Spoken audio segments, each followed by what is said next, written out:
নমস্কার। আজ দ্বিতীয় দিন আপনাদের সামনে এলাম। আজকে যে বিষয়বস্তু নিয়ে বলবো আপনাদের, বা কি বিষয়বস্তু নিয়ে আমরা নিয়মিত আলোচনার মধ্যে যাব, তার কিছু সূত্রপাত আজকে করবার কথা আমি ভাবছিলাম। এবং ভাবতে গিয়ে যেটা আগের দিন আপনাদের বলছিলাম, যেহেতু রবীন্দ্রনাথ আমার প্যাশন, তাই রবীন্দ্রনাথের কথাই আমার বারবার ঘুরে ফিরে মনে আসছে। এবার রবীন্দ্রনাথের সম্পর্কে কিছু অভিযোগ আছে যে রবীন্দ্রনাথ খুব দুর্বোধ্য, রবীন্দ্রনাথ খুব গুরুগম্ভীর।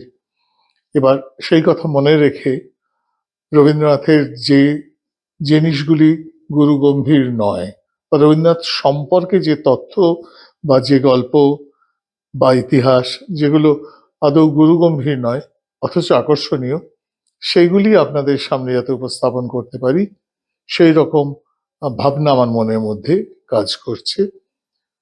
রবীন্দ্রনাথের গান, অনেকগুলি এরকম গান আছে যার পিছনে সেই গান রচনার একটি ইতিহাস আছে, অথবা সেই গানের সম্পর্কে একটি গল্প আছে। আমরা আমাদের একটি সংস্থা আছে, আপনারা অনেকে চেনেন, স্থিতপঞ্চক তার নাম। সেই সংস্থায় এই গানের পিছনে গল্প এই নিয়ে একটি অনুষ্ঠান আমরা করেছি। এবং সেই অনুষ্ঠান করার সময় আমার মনে হয়েছে যে এই ধরনের অনুষ্ঠান কেউ করেন না, বা এই বিষয়টি নিয়ে খুব একটা চর্চাও হয় না, যে রবীন্দ্রনাথের গানের সৃষ্টির ইতিহাস। এটা অনেকেরই হয়তো আগ্রহের বিষয়, কিন্তু এই বিষয়ে খুব বেশি বইপত্র, যেহেতু একটিমাত্র গ্রন্থের মধ্যে সব তথ্য পাওয়া যাবে না, সেই জন্য এই বিষয়ে খুব বেশি জানার সুযোগ অনেকেরই নেই। আমি এই অনুষ্ঠান করতে গিয়ে যেগুলি অনুভব করেছি এবং যে গল্পগুলি আমি সংগ্রহ করেছি, তার মধ্যে কিছু গল্প আপনাদের যদি বলি, হয়তো আপনাদের শুনতে ভালো লাগবে। কিছু তথ্যও আপনারা হয়তো পাবেন। যেমন রবীন্দ্রনাথের অনেক গান সম্পর্কে জনমানসে একটা ভুল ধারণা আছে, ভুল তথ্য তারা জানেন। সেরকম যে তথ্যগুলো সঠিক সেই গান সম্পর্কে, সেগুলো আপনাদের জানিয়ে দেওয়া আমার কর্তব্য, যেটুকু আমি জানি।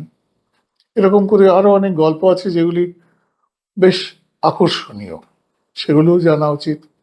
এই গল্পগুলি জানলে কি হবে, আমাদের রবীন্দ্রনাথের গানকে আরো কাছে থেকে আরো নিবিড়ভাবে চিনবার সুযোগ হবে। এটা একটা বড় প্রাপ্তি। এছাড়া কৌতূহলের নিবৃত্তি তো আছেই, কোন পরিপ্রেক্ষিতে গানটি রচনা হয়েছিল এটা জানতে আমাদের সবারই ইচ্ছে করে। সুতরাং এই বিষয়ে আমি দু একদিন হয়তো আপনাদের সঙ্গে কথা বলবো। আজকে একদম প্রথমে যে গানটি আমার মনে পড়ছে, সেই গানটি বহুল প্রচলিত একটি গান, আপনারা জানেন, এ মনিহার আমায় নাহি সাজে। এই গানটির রচনার ইতিহাস হিসাবে জনমানসে অনেক ভুল তথ্য প্রথিত হয়ে গেছে একেবারে।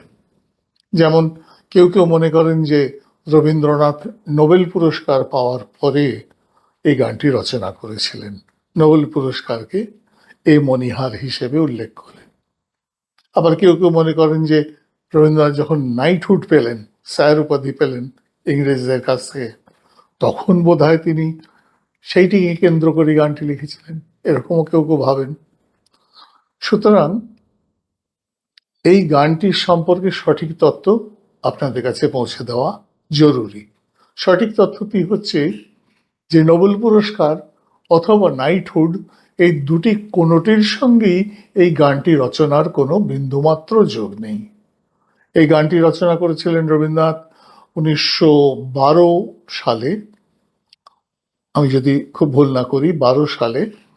এবং সেটি তিনি রচনা করেছিলেন যখন তিনি বিদেশ ভ্রমণ করছিলেন, লন্ডনের চেরি ওয়াক নামক স্থানে তিনি যখন ছিলেন, সেই সময় এই গানটি তিনি রচনা করেন। নোবেল কমিটির কাছে তার নাম তখন প্রস্তাবই করা হয়নি, তার গীতাঞ্জলি তাদের কাছে তখন জমাই দেওয়া হয়নি। সুতরাং তার বেশ কয়েক মাস আগেই তিনি গানটি রচনা করে ফেলেছেন। সুতরাং নোবেল পুরস্কারের সঙ্গে যে তার কোনো রকম কোনো সম্পর্ক থাকতে পারে না, সেটা বুঝতেই পারছেন। আর নাইটহুড ত্যাগ করা, এটি তো আরো পরের ঘটনা। সুতরাং সেটার সঙ্গেও প্রশ্ন নেই কোনো সম্পর্ক থাকবার। এবার এই গানটি তিনি কেন লিখেছিলেন এই সম্পর্কেও তিনি নিজে বিশেষ কিছু বলে যাননি। তবে মনে করা হয় যে যখন তিনি ইংল্যান্ডে ভ্রমণ করছিলেন, সেইবারে সেই ভ্রমণের সময় তাকে নিয়ে একটু বেশি উচ্ছ্বাস ইংল্যান্ডের সুধী সমাজের মধ্যে দেখা গেছিল। তিনি না চাইলেও তাকে নিয়ে অসংখ্য সভা হচ্ছিল, সম্বর্ধনা হচ্ছিল। বিশেষ করে সেই সময়কার ইংল্যান্ডের ছাত্র সমাজে রবীন্দ্রনাথকে নিয়ে একটা মাতামাতি শুরু হয়েছিল। রবীন্দ্রনাথ স্বভাবত কিন্তু এই মাতামাতি ইত্যাদি পছন্দ করতেন না। তিনি নিজের মধ্যে সমাহিত থাকতেই বেশি পছন্দ করতেন। সুতরাং হতে পারে যে একদিন দুদিন পরে পরে সভা, এত সম্বর্ধনা, এত হইচই, এত অযাচিত সম্মান, এইটি হওয়ার পরে তার হয়তো মনে হয়ে থাকতে পারে এমনি হারামায় নাহি সাজে। তার স্বভাবজাত বিনয়ের কারণে তিনি কথা বলে থাকতে পারেন। সুতরাং নোবেল পুরস্কার নয়, নাইটহুড নয়, এ মণিহার স্বতন্ত্র সাধারণভাবে রচিত একটি গান, যে গানের সঙ্গে আর কোনো গল্প যুক্ত নেই। এই তথ্যটি আপনাদের জানানো দরকার ছিল।